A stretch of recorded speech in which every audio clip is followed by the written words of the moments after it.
BPSC teacher परीक्षा का result आ गया है। सबसे ज़्यादा अभी जो विवाद हो रहा है 1 से 5 तक के रिजल्ट का। 1 से 5 तक के रिजल्ट में कहा जा रहा है कि जो रिजल्ट का कट ऑफ बहुत हाई चला गया, जबकि बताया यह जा रहा था कि कट ऑफ और लो करना पड़ेगा।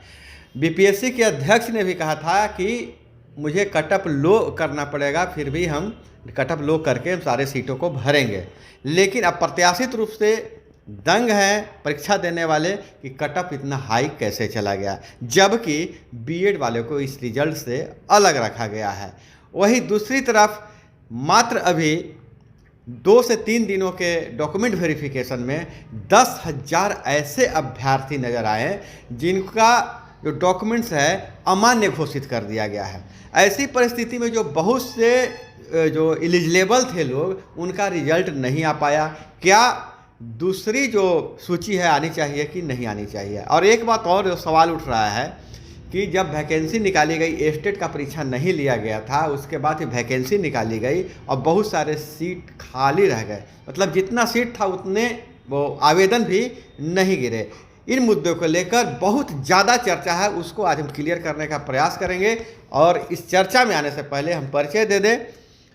नमस्कार, नाम है मेरा अभय कुमार और हमारे साथ हैं सुनील बॉबी। और जो आयोग के द्वारा ये फैसला लिया गया था कि हमें बिना किसी शर्त के रिजल्ट घोषित करेंगे और कोई इसमें चूंकि परंतु नहीं होगा, लेकिन अब सवाल उठने लगे हैं। अभ्यर्थी जो हैं धरना प्रदर्शन करने लगे हैं, आयोग कार्यालय के घेरने का भी काम किए हैं और असंतोष जता रहे हैं।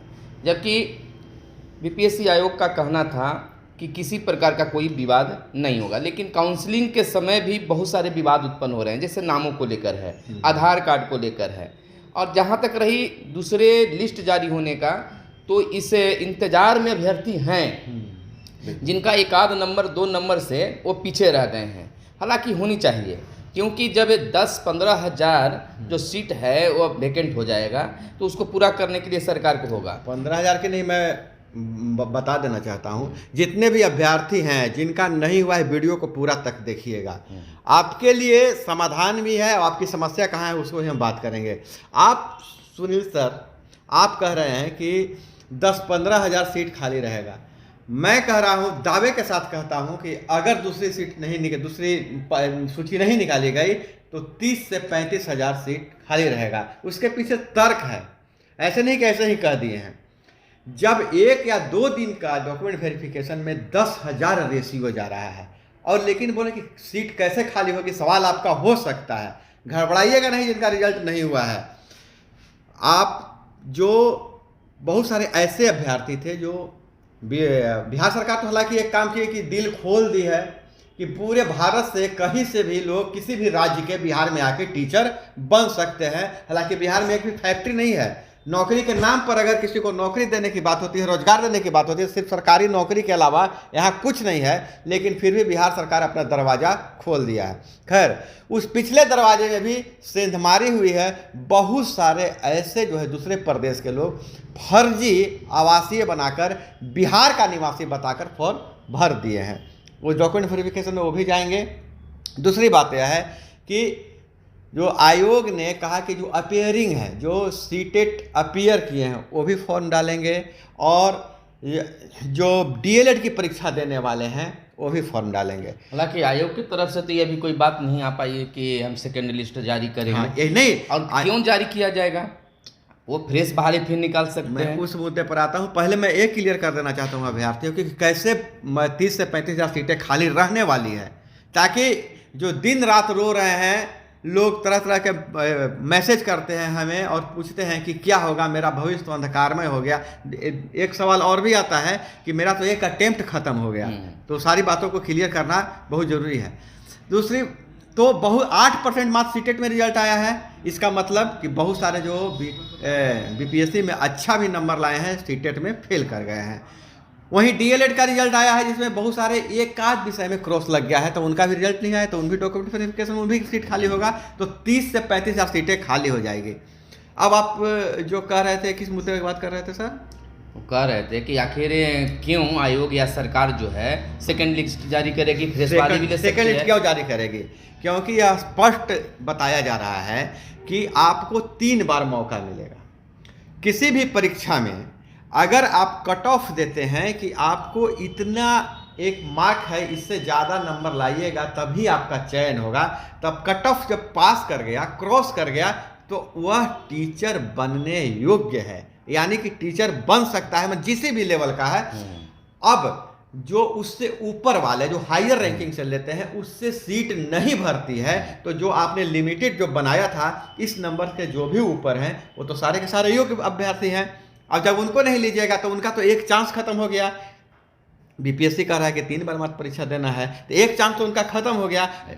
और उनकी क्या गलती है? जब आपने जो बनाया था, क्राइटेरिया बनाया था, उस क्राइटेरिया से ऊपर का नंबर वो ला चुके हैं, तो अब उसके बाद इनका नंबर भी ज़्यादा है और सीट कैसे खाली रह जैसे सकती मान है? लीजिए कि अगर इसी बहाली पर सेकेंड लिस्ट जारी किए, फिर तो मांग करेंगे थर्ड लिस्ट भी जारी होना चाहिए। अगर सीटें खाली हो तो होनी चाहिए। तो जो परीक्षा दिया है उसी को न होगा, फिर तो नए अभ्यर्थी याद इसमें नहीं आ या पाएंगे। आप मतलब ऐसा कोई हवा में बात नहीं कही जा रही है। 1999 में दरोगा की परीक्षा हुई थी, उसके बाद ही दरोगा की परीक्षा हुई, तो ज्वाइनिंग के 8 महीने बाद, 1.5 साल बाद तक सेकेंड लिस्ट और थर्ड लिस्ट जारी किया गया था। तो मांग तो नई नहीं है, मांग नई नहीं है। तो जब दरोगा जैसा पद के लिए आप सेकेंड लिस्ट जारी करते हैं, आप नेट में सेकेंड लिस्ट जारी करते हैं, तो आप बीपीएस टीचर बनाने के लिए क्यों नहीं कर सकते हैं जारी? ये तो सरकार अभ्यर्थियों को, जो भी है परीक्षार्थी, उनको मांग करना होगा, पुरजोर तरीके से जैसे आप मांग उठाना होगा। जैसे आप बात कर रहे हैं कि अन्य विभागों की तरह इसमें भी होना चाहिए। हाँ। लेकिन यहाँ तो बिहार सरकार जो नियम कानून है उसको ताक पर रख दी है, और ताक पर रख कर अपना कानून बनाई है। जैसे आप टीचर की बात कर रहे हैं, तो टीचर स्केल पर जो बहाली बीपीएससी करती है, तो बीपीएससी का जो रूल नियम था उसको तो तोड़ दिया गया, और तोड़ अपना नया स्केल लागू किया गया, जबकि मिलना चाहिए उसके अनुसार तो ये नहीं मिल पाया। बिहार में जो बहाली है, फंसने का सबसे बड़ा कारण बहुत है। हर बहाली में तो 4 प्रक्रिया है, वो ज़्यादा में नहीं जाएंगे। परीक्षा, हाई कोर्ट, धरना प्रदर्शन, फिर रिजल्ट, फिर हाई कोर्ट, फिर सुप्रीम कोर्ट, उसके बाद नौकरी। तो नियम तो यह भी था कि परीक्षा का नोटिफिकेशन, किसी परीक्षा का नोटिफिकेशन अगर जारी करते हैं तो 45 दिन तैयारी के लिए समय देना चाहिए।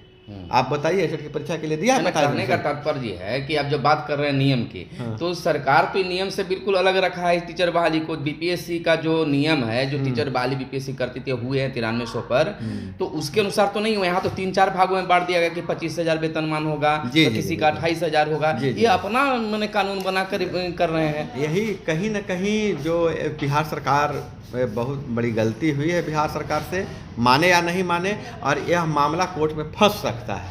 और अभ्यर्थियों से निवेदन यह है, जिनका नहीं हो पाया है और वो क्वालिफाई कर गए हैं, उनको लगातार संघर्ष करने की जरूरत है। यानी हम उनके साथ यानी कि जो अभ्यर्थी जो हैं, बीपीएससी शिक्षक अभ्यर्थी जो हैं, उन्हें प्रयास करनी चाहिए। बिल्कुल। और प्रयास करने पर ये उम्मीद जताया जा सकता है कि वो सेकंड लिस्ट जारी किया जाए। और चयन प्रक्रिया पर जिस प्रकार से अभ्यर्थियों ने आवाज बुलंद किया, जिस पर आयोग के अध्यक्ष अतुल प्रसाद ने आकर जवाब भी दिया है, जो मीडिया में भी बातें आई है, तो अगर आवाज उठाते हैं तो निश्चित तौर पर सरकार और बीपीएससी आयोग जो है उस पर जरूर सोचेगी, और निश्चित है कि सफलता आपको। आवाज उठाने के लिए क्या करना होगा?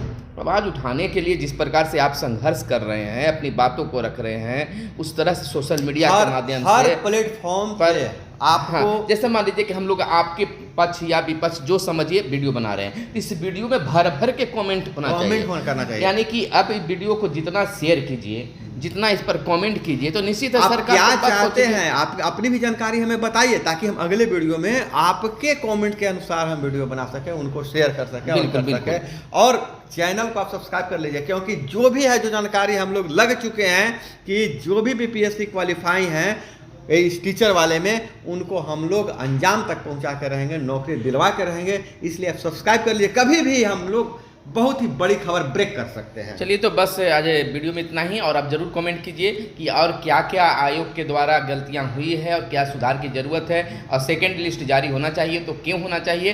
तमाम चीज़ आप कमेंट करके बताइए ताकि सरकार तक आपकी बातें पहुंचा सकते हैं। चलिए फिर मिलते हैं अगले वीडियो में, तब तक के लिए चाहिए इजाज़त। धन्यवाद। जय हिंद। जाने जय से पहले आपसे फिर गुजारिश कर रहे हैं, हाथ जोड़कर कह रहे हैं कि आप लाइक जरूर कीजिएगा, ये कुछ कमेंट जरूर कीजिएगा अतुल प्रसाद के लिए, बिहार सरकार के लिए, और चैनल को सब्सक्राइब करना बिल्कुल नहीं भूलिएगा। धन्यवाद। जय हिंद, जय भारत, वंदे मातरम।